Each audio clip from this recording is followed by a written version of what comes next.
Hi guys, welcome back to my channel. मैं से सपना। तो बेसिकली बहुत सारे बच्चे पूछ रहे हैं बैकलॉग कैसे क्लियर करें, बैकलॉग कैसे क्लियर करें, बैकलॉग कैसे क्लियर करें।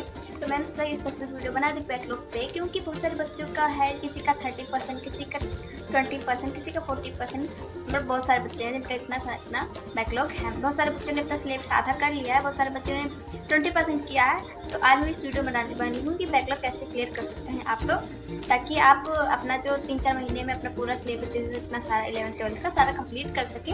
तो मैंने सोचा कि वीडियो बना देती हूँ एक स्पेसिफिक इसके लिए, क्योंकि मेरा जो बैकलॉग है थोड़ा कम है। मतलब मेरा भी बैकलॉग हो रहा है धीरे धीरे, मतलब पता नहीं कैसे बैकलॉग हो जाता है। ऐसा कीड़ा है बैकलॉग का कि कभी नहीं खत्म होगा आपकी लाइफ में। मतलब कि बहुत सारे बच्चे सोचते हैं कि मेरा बैकलॉग क्लियर हो गया, उसके बाद मेरा बैकलॉग नहीं बचेगा, पर कुछ टाइम बाद आपको ऐसा लगने लगता है कि आपका बैकलॉग हो रहा है।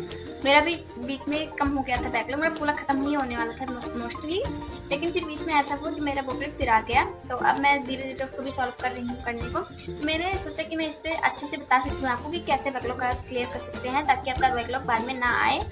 तो चलिए शुरू करते हैं। सो बैकलॉग क्लियर करने के लिए सबसे पहले आपको होना चाहिए आपका टाइम टेबल मैनेजमेंट, दूसरा होना चाहिए आपकी बुक्स, और तीसरा आपके नोट्स होने चाहिए। ऐसा मैं क्यों बोल रही हूँ आगे आपको वीडियो में पता चलेगा। तो सबसे पहले मैं बोल रही हूँ कि आपका जो टाइम टेबल है वो कैसा होना चाहिए। मतलब अगर आपने 6-7 घंटे भी लेक्चर देख रहे हैं और उसमें भी अपनी सेल्फ स्टडी कर रहे हैं, तब आपका बिल्कुल बैकलॉग क्लियर नहीं हो सकता। अगर आपका बैकलॉग 20 या फिर 30% है, तब आपको ज़्यादा मेहनत करनी पड़ेगी। मतलब 2 घंटा आपको एक्स्ट्रा देना पड़ेगा। जितना टाइम आप पढ़ते हैं उससे भी 2 घंटा एक्स्ट्रा देना पड़ेगा आपको अपनी पढ़ाई के लिए, क्योंकि अगर आप बैकलॉग क्लियर करना चाहते हैं तो आपको ज़्यादा टाइम देना ही पड़ेगा। नहीं तो ये बैकलॉग का जो कीड़ा होता है ये धीरे धीरे बढ़ता ही जाता रहता है। तो इसीलिए आपको ज़्यादा टाइम देना पड़ेगा आपको बैकलॉग क्लियर करने के लिए। और सेकंड मैं बोल रही हूँ कि बुक्स और नोट्स। तो बुक इसलिए ज़रूरी है क्योंकि आपको रीडिंग बुक से करना है, और जो लेक्चर होता है उसको देख के आपको नोट्स अपने सेल्फ नोट्स होते हैं उससे आपको ज़्यादा मतलब बेनिफिट होगा। अगर आप दूसरे के नोट्स से देखेंगे पढ़ेंगे तो आपको थोड़ा कम जो है समझ में आएगा, क्योंकि अगर आप जो लिखते हैं उसको आपको जल्दी समझ में आ जाती है। आपकी राइटिंग आपने लिखा है उसको समझ के, आपने लेक्चर देखा है खुद से, मतलब लेक्चर और देखते हैं लिखते भी हैं खुद से, तो आपको ज़्यादा समझ में आएगा कि आपने क्या लिखा है, कहाँ लिखा है। लेकिन कुछ टाइम बाद ऐसा होता है हम लोग के साथ कि हम लोग भूलने लगते हैं, तो उसको थोड़ा हाईलाइट कीजिए। जिस चीज़ को आप बार बार भूल रहे हैं उसको हाईलाइट कर दीजिए। और आपको नोट्स भी अपने रिवाइज करते रहना है। अगर आपका बैकलॉग 20 से 30% रह गया है तो आपको 2 घंटे देने की ज़रूरत है आपको एक्स्ट्रा अपने पढ़ाई को। और आपको टाइम टेबल मैनेजमेंट में ऐसा नहीं है कि आप फिजिक्स 2 घंटे पढ़ रहे हैं तो उसमें से 1.5 घंटे ही पढ़ेंगे, आधा घंटा। सो अगर आप फिजिक्स पढ़ रहे हैं 2 घंटे तो आपको फिजिक्स को देना पड़ेगा 2.5 घंटे, अगर फिजिक्स में आपका बैकलॉग है तो। केमिस्ट्री में है तो केमिस्ट्री में भी आपको आधा घंटा बढ़ाना पड़ेगा, बायो में है तो बायो में भी आपको आधा घंटा बढ़ाना पड़ेगा। और आधा घंटा जो पड़ेगा उसमें आपको रिवीजन करने की ज़्यादा ज़रूरत है, क्योंकि भूलने की बीमारी हम लोग के दिमाग में तो पहले से ही है। तो इसलिए आपको पढ़ने के साथ साथ रिवीजन भी बहुत ज़्यादा जरूरी है, इसलिए मैंने 2 घंटे बताए हैं। और जिन बच्चों का 40 से 50% से जो बैकलॉग होता है उतना है, तो उन लोग को ज़्यादा मेहनत करनी पड़ेगी। इसका रीज़न आपको पता ही होगा कि आपका बैकलॉग क्यों जाता है। अगर आपने पढ़ाई समय से अपनी पूरी नहीं कर रहे हैं, आपको मैं एक मतलब स्पेसिफिक तरीका बता देती हूँ कि आप अपना बैकलॉग अगर अच्छे से टाइम टेबल मैनेजमेंट करना चाहते हैं और अपना बैकलॉग भी क्लियर करना चाहते हैं, तो उसके लिए सबसे रामबाण तरीका यही है कि आप जो पढ़ना चाहते हैं, अगर फिजिक्स पढ़ना चाहते हैं, फिजिक्स आप कितने घंटे पढ़ने जाते हैं उसका नोट्स। सो सभी बच्चे एक दिन में फिजिक्स केमिस्ट्री बायो तीनों सब्जेक्ट तो पढ़ते ही होंगे। तो अगर आपको तीनों सिलेबस में जो मतलब की टॉपिक है पढ़ने हैं उसका चिट बना लीजिए और उसको अपने जेब में रख लीजिए।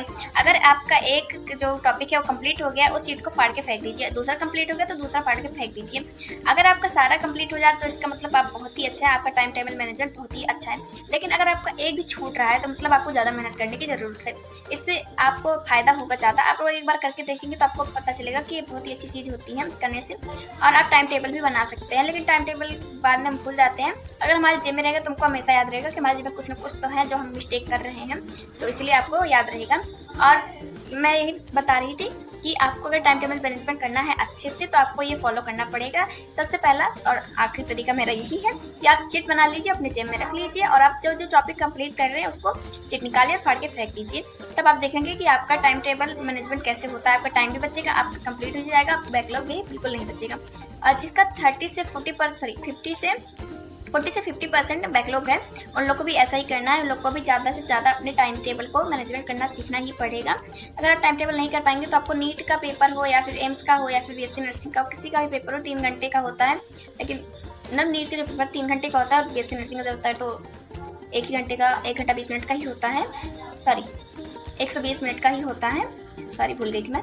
तो आपको 3 घंटे में आपका टाइम टेबल मैनेजमेंट सॉल्व करना। तो नीट के पेपर में हमको सिर्फ 3 घंटे ही मिलते हैं। तो 3 घंटे में आपको अपना पूरा क्वेश्चन भी करना है, उसको टिक भी करना है कौन सा सही है, फिर उसको आंसर में भी टिक करना है कि कौन सा है।